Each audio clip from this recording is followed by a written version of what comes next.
নমস্কার, নিউজ 18 বাংলায় আপনাদের সকলকে স্বাগত। আপনাদের সঙ্গে রয়েছে আমি সোনিয়া। নিউজ 18 প্রাইমে এবার নজর রাখতে হচ্ছে অবশ্যই কাঞ্চনজঙ্ঘা দুর্ঘটনার তদন্তের দিকে। কোন দিকে এগোচ্ছে অগ্রগতি? পানি পড়ে যায় কাঞ্চনজঙ্ঘা দুর্ঘটনার তদন্ত। আর এই কাঞ্চনজঙ্ঘার দুর্ঘটনার তদন্তে কি উঠে আসছে অবশ্যই জানার চেষ্টা করব, কারণ সিটের যারা সদস্য রয়েছেন তারা পৌঁছে যান ঘটনাস্থলে। দুর্ঘটনার তদন্তে সিট ঘটনাস্থল পরিদর্শন, সিট পরিদর্শনে সিট কাঞ্চনজঙ্ঘা দুর্ঘটনার তদন্ত। আমাদের প্রতিনিধি আবির ঘোষাল গোটা জায়গা ঘুরে দেখেছে। তদন্তের অগ্রগতি কোন দিকে নজর রাখবো আবিরের প্রতিবেদনে। রাঙাপানিতে ট্রেন দুর্ঘটনা তদন্তের ক্ষেত্রে রেল পুলিশের তরফ থেকে যে সিট তৈরি করা হয়েছে সেই সিটের সদস্যরা দুর্ঘটনাস্থলে তদন্তের কাজে আসেন। যে জায়গাতে দুর্ঘটনাটি ঘটেছে অর্থাৎ 652 থেকে 650 নম্বর সিগন্যাল পোস্টের মধ্যে যে জায়গা, সেই জায়গা যেমন তারা পরিদর্শন করেন, একই সঙ্গে রেলের যে পেপার লাইন ক্লিয়ারেন্স টিকিট ছিল সেখানে যে সিগন্যাল পোস্টগুলোর কথা উল্লেখ করা ছিল তার মধ্যে 654, 652 এবং 650 নম্বর সিগন্যাল পোস্ট তারা বিশেষ করে নজরদারি করছেন। এছাড়া রেলের যে স্লিপার এবং একই সঙ্গে যে দুর্ঘটনাগ্রস্ত যে জায়গা সেখানকার যে লাইনের ছবি সেগুলোকেও তাদেরকে দেখতে পাওয়া গেছে, সেগুলো পরিদর্শন করার পাশাপাশি ছবি তুলে রাখতে। মূলত হচ্ছে তারা চেষ্টা করছেন যে সহকারী চালক পণ্যবাহী ট্রেনের তার সঙ্গে কথা বলার জন্য, যদিও তিনি শারীরিকভাবে অসুস্থ এখনো রয়েছেন। তিনি যতক্ষণ না পর্যন্ত সুস্থ হচ্ছেন, চিকিৎসকরা অনুমতি দিচ্ছেন, তাকে জিজ্ঞাসাবাদ করতে পারা যাবে না। তবে আনুষঙ্গিক যে তথ্য প্রমাণ, বিশেষত হচ্ছে দুর্ঘটনাস্থল রাঙাপানি স্টেশন থেকে কতটা দূরত্বে, লাইনে কতটি বাঁক রয়েছে, যে সিগন্যাল পোস্টগুলোর কথা উল্লেখ করা হয়েছে সেখানকার অবস্থা কি, সেই সিগন্যাল পোস্টগুলোর অবস্থান, যাবতীয় বিষয় তারাই তদন্তের কাছে তুলে ধরছেন। এবং সেই কারণে যারা সিটের সদস্যরা আছেন তারা এই দুর্ঘটনাস্থল ঘুরে দেখে বিভিন্ন ধরনের তথ্য প্রমাণ সংগ্রহের চেষ্টায়। ক্যামেরায় কাঞ্চন ভৌমিকের সাথে আবির ঘোষাল, নিউজ 18 বাংলা, রাঙাপানি।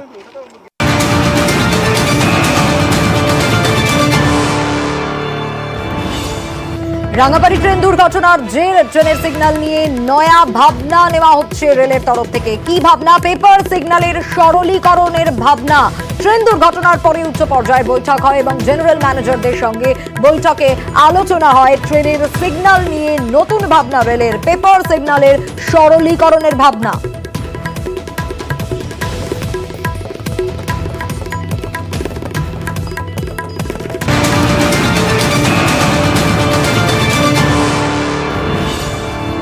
আর দুটো ফর্মের কথা উঠে আসছে, জোড়া ফর্ম, সেখানেই কিন্তু বিভ্রান্তি ছড়ায় রাঙাপানিতে। একই সঙ্গে TA 312 ও T3693B ফর্ম স্টেশন মাস্টারের কাছে। গোটা বিষয় নিয়ে জানতে চাইবো, আবির রয়েছেন আমাদের সঙ্গে। আবির, অটোমেটিক সিগন্যাল ব্যবস্থায় এই দ্বিতীয় ফর্ম এবং প্রথম ফর্ম, দুটো ফর্মেই তো বিভ্রান্তি। আমি গোটা বিষয়টা একটু জানতে চাইবো দর্শকদের জন্য। প্রথম বিষয়টা হচ্ছে যে অটোমেটিক সিগন্যাল যে প্রক্রিয়া, সেই অটোমেটিক সিগন্যাল প্রক্রিয়া তো সেখানে ব্যবস্থা চালু, ফলে সেই জায়গার মতো জায়গাতে সেখানে কেন অ্যাবসলিউট ব্লক সিস্টেমের জন্য যে ফর্ম দেওয়া দরকার সেই ফর্মটিকে দেওয়া হলো, এই নিয়ে প্রশ্ন উঠতে শুরু করেছে। অনেকেই বলছেন এই পদ্ধতিতে গোটা বিষয়টিতে সকলে বিভ্রান্ত হন এবং এই অটোমেটিক সিগন্যালিং এর জায়গাতেই অ্যাবসলিউট ব্লক সিস্টেমের জায়গা এখানে দেওয়ার ফলে মালগাড়ির যিনি চালক যিনি ছিলেন তিনি তার যে নির্দিষ্ট গতি বা নিয়ম অনুযায়ী যে গতি রয়েছে সেই গতিতে তিনি গিয়েছেন। এক্ষেত্রে দাঁড়িয়ে টিএ যে 912 ফর্মটি রয়েছে, সেই টিএ 912 ফর্মের যদি শুরু দেওয়া হতো তাহলে এই প্রশ্নটি উঠত না। এর সঙ্গে হচ্ছে T369CB এই ফর্মটি দেওয়ার ফলে এই জটিলতাটা তৈরি হয়েছে। এছাড়া যেখানে দুর্ঘটনাটি ঘটেছে সেই দুর্ঘটনার কাছের একটি জায়গাতে একটি মস্ত বড় ধনুকের মতো বাঁক রয়েছে। মানে মালগাড়িটি যেখানে দাঁড়িয়েছিল বা মালগাড়িটি যে লেভেল ক্রসিং অতিক্রম করে আসছিল সেই জায়গা থেকে যে গেটম্যান ছিলেন তিনি যদি মালগাড়ির চালককে তিনি যদি অ্যালার্ট করতেন যে সামনে কাঞ্চনজঙ্ঘা গিয়েছে এবং বেশ অপেক্ষা করতে করতে ট্রেনটি তাহলে গিয়েছে, তাহলে মালগাড়ির চালকও যদি ট্রেন আগে থেকে থামাতেন তাহলে বাঁক পেরিয়ে আসার পর তাকে ওই দুর্ঘটনার সামিল হতে হতো না। ফলে এই দুটো ফর্ম দেওয়া এবং হচ্ছে এই ভৌগোলিকভাবে লাইনটির যে অবস্থান, এই গোটা প্রক্রিয়ার জন্য এই দুর্ঘটনাটি ঘটেছে প্রাথমিকভাবে এটাই অনুমান করা হচ্ছে এবং সে কারণেই আজকে CCRS এই গেটম্যান এবং স্টেশন মাস্টারদের উভয়কে নিয়ে তিনি আজকে জিজ্ঞাসাবাদ পর্ব সারছেন। বেশ আবির, উত্তরবঙ্গে একটা দুর্ঘটনা নয়, এই ঘটনার পরদিনই হলং বন বাংলোয় অগ্নিকাণ্ডের ঘটনা ঘটে এবং সেই ঘটনায় FIR দায়ের। আপনাদের জানিয়ে রাখি, হলং বন বাংলোয় আগুনের ঘটনায় FIR দায়ের। ফালাকাটা থানায় জলদাপাড়া রেঞ্জের অভিযোগের ভিত্তিতে FIR দায়ের। আগুনে ভস্মীভূত হয়ে যায় হলং বন বাংলো, যা বাঙালির আবেগ। একেবারে জলদাপাড়া নাম উঠে এলেই সবার আগে হলং বন বাংলোর নামই উঠে আসে। অন্যদিকে হলং বাংলোর অগ্নিকাণ্ডের ঘটনায় তদন্তে তৈরি হচ্ছে সিট। আজ ফের ঘটনাস্থলে পৌঁছয় ফরেন্সিক টিম এবং আগামীকাল যাচ্ছেন মন্ত্রী বীরবাহা হাঁসদা।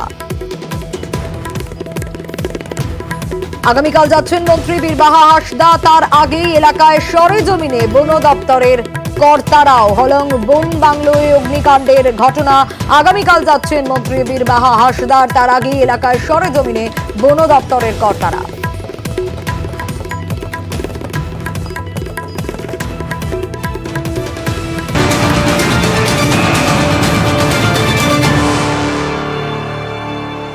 কিভাবে আগুন লাগলো হলং বাংলোয়? শর্ট সার্কিট থেকেই আগুন। বাংলোর দুটি মেন সুইচের মধ্যে একটি চালু ছিল। কাদের গাফিলতি? কেন এই অগ্নিকাণ্ডের ঘটনা? ভস্মীভূত হয়ে গেল পুরো হলং বাংলো।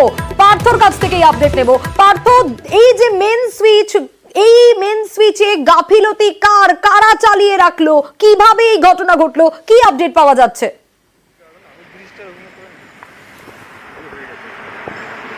দেখো, আজ বন দপ্তরের শীর্ষ কর্তা ঘটনাস্থলে আসেন দেবল রায়। তিনি সরজমিনে তদন্ত করেন এবং বিভাগীয় আধিকারিকদের সঙ্গে কথাও বলেন। এই যে হলং বনবাংলো, তার দুটো মেন সুইচ, একটি মেন সুইচ অপারেট করে হলো একদিকে যেমন গিজার, অন্যদিকে এসি, অন্যদিকে যে আলো জ্বালানো জলে, সেই আলো জ্বালানোর আলাদা একটা মেন সুইচ রয়েছে। এই আলো জ্বালানোর মেন সুইচটি কিন্তু অনই ছিল। কেন অন ছিল? যেহেতু দেখভালের জন্যই কিন্তু এটা অন করা থাকে এবং প্রতিদিন সন্ধ্যায় সেটা আলো জ্বালানো হয়, বিশেষ করে করিডোরগুলিতে, আর ভোরবেলা সে আলো অফ করা হয়। আর অন্যদিকে যে গিজার এবং এসির যে মেন সুইচ, সেটা কিন্তু অফ করাই ছিল।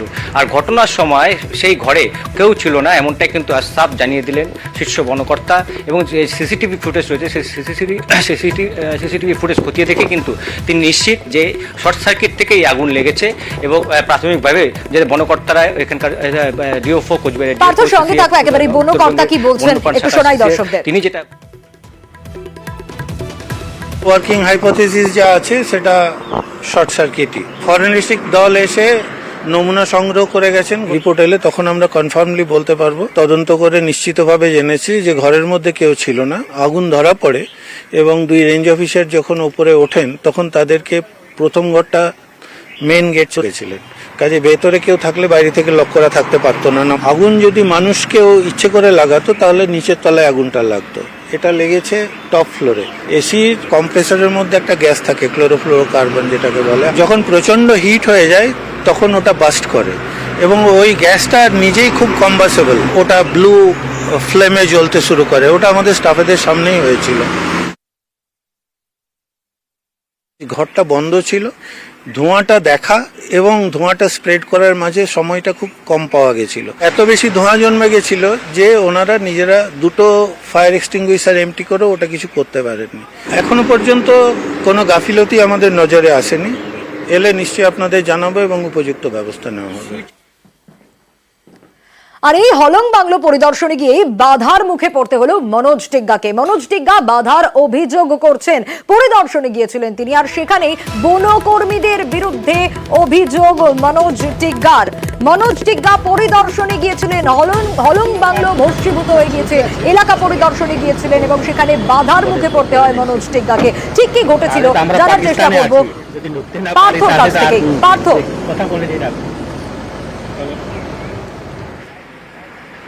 দেখো, তোমাকে জেনে রাখি যে গত পরশু রাতে যে ভয়াবহ অগ্নিকাণ্ডের ঘটনা ঘটে, ঐতিহ্যশালী হলং বাংলো, এই হলং বাংলো পুরে ছারখার হয়ে যায়। এবং তাই সেই হলং বাংলো পরিদর্শনে কিন্তু আসেন আজ আলিপুরদুয়ারের সাংসদ মনোজ টিগ্গা। কিন্তু তাকে গেটেই আটকে দেওয়া হয়। যে নিরাপত্তারক্ষী ছিল এই জলদাপাড়া ন্যাশনাল পার্কে, সেই রক্ষী তাকে উত্তরবঙ্গের প্রতিটি বনাঞ্চল স্বাভাবিকভাবেই কারো কিন্তু সেখানে ঢোকার অনুমতি নেই। আর তাই সেই কারণ দেখিয়েই কিন্তু আজ মনোজ টিগ্গাকেও সেখানে আটকে দেওয়া হয়। যদিও এই নিয়ে অভিযোগ তুলেছেন আলিপুরদুয়ারের বিজেপি সাংসদ। তার দাবি যে তিনি এলাকার জনপ্রতিনিধি, তার এই যে হলং বনবাংলো তার এলাকার অর্থাৎ আলিপুরদুয়ার, মাদারিহাট, উত্তরবঙ্গের মানুষের একটা আবেগ, সেইটা যখন জ্বলে পুরো ভস্মীভূত হয়েছে তা দেখার তারও একটা কর্তব্য রয়েছে। সেই জন্যই তিনি এসেছিলেন ঘটনাস্থলে, কিন্তু বাধার মুখে পড়ে গিয়ে তাকে কিন্তু ফিরে যেতে হয় এবং তিনি কিন্তু বিস্তর অভিযোগ তুলেছেন যে এটা নিছক কিন্তু শর্ট সার্কিটের এই অগ্নিকাণ্ডের ঘটনা নয়, এর পেছনে বেশ পার্থ, একেবারে মনোজ টিগ্গা অন্তর্ঘাতের আশঙ্কা করছেন। কি বলেছেন মনোজ টিগ্গা শোনাবো, পাল্টা তৃণমূল মুখপাত্র শান্তনু সেন কি বলেছেন শোনাবো। আমি এলাকার সাংসদ, তার সত্ত্বেও আমাকে এখানে ঢুকতে দেওয়া হচ্ছে, তার মানে বোঝা যাচ্ছে যে কিছু না কিছু এখানে ষড়যন্ত্র রয়েছে, অন্তর্ঘাত রয়েছে। যদি ভারতবর্ষের মানুষ, পশ্চিমবঙ্গের মানুষ পশ্চিমবঙ্গের এলাকাতে ঢুকতে না পারে, তারা আমরা যাবো কোথায়? নিশ্চিতভাবে আমি যারা আছেন ডিএফও তাদের সাথেও কথা বলবো, দরকার পড়লে আমি যিনি বনমন্ত্রী আছেন ওনার সাথে কথা বলবো, কিন্তু আমি গিয়ে সেখানে একবার অবশ্যই পরিদর্শন করে আসবো। আটাগুড়িতে যেভাবে বেসরকারি সংস্থাগুলোকে ফরেস্টের ভিতরে বর্তমান সরকার জমিগুলো বেচে দিচ্ছে, তাদেরকে করতে দিচ্ছে, তা আমাদের একটা আশঙ্কা আছে এখানে যাতে কোনো বেসরকারি সংস্থাকে তারা হাতে তুলে দেবে, তারা নিজের মতন তৈরি করে যাতে আগামী দিন এখানকার যারা পশু পাখি তারাও কিন্তু এখান থেকে প্রভাবিত হতে পারে, সেই দিনকে আমাদের একটা আশঙ্কা রয়ে গেছে। যারা সমস্ত দেশের স্বশাসিত সংস্থাকে বিক্রি করে দেয়, হাজার হাজার কোটি টাকা যারা আর্থিক দুর্নীতিতে ডুবে রয়েছে, তারা এই ধরনের কথা বলছে। আসলে সমস্যাটা হচ্ছে বিজেপি যে কোনো ঘটনাতেই শকুনের রাজনীতি করে। কোনো মৃত্যু হলে সেটা নিয়ে শকুনের রাজনীতি। এত বড় একটা দুর্ঘটনা ঘটে গেছে, ঐতিহ্যমণ্ডিত হলং বাংলো আগুনে পুড়ে গেছে, যেখানে প্রশাসন পদক্ষেপ দিচ্ছে, সেখানেও তারা সস্তার রাজনীতি করতে চলে গেছে। ফিরে এলাম বিরতির পর। জোকা বিবাদীবাগ মেট্রো এই নিয়ে কিন্তু আইনি জটিলতা ছিল, কিন্তু এবার সবুজ সংকেত পাওয়া গেল। ময়দান থেকে মমিনপুর পর্যন্ত মেট্রো চলাচলে আইনি জটিলতা আর থাকছে না। আইনি জটমুক্ত জোকা বিবাদীবাগ মেট্রো। ময়দান থেকে মমিনপুর পর্যন্ত মেট্রোর কাজে মিলল সবুজ সংকেত। সবুজ সংকেত দেওয়া হয়েছে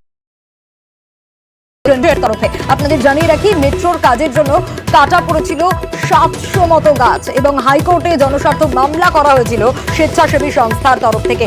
আইনি জটিলতা চলছিল জোকা বিবাদীবাগ মেট্রো নিয়ে, তবে আর সেই আইনি জটিলতা থাকলো না। অর্ণবের কাছ থেকে জানবো আরো বিস্তারিত।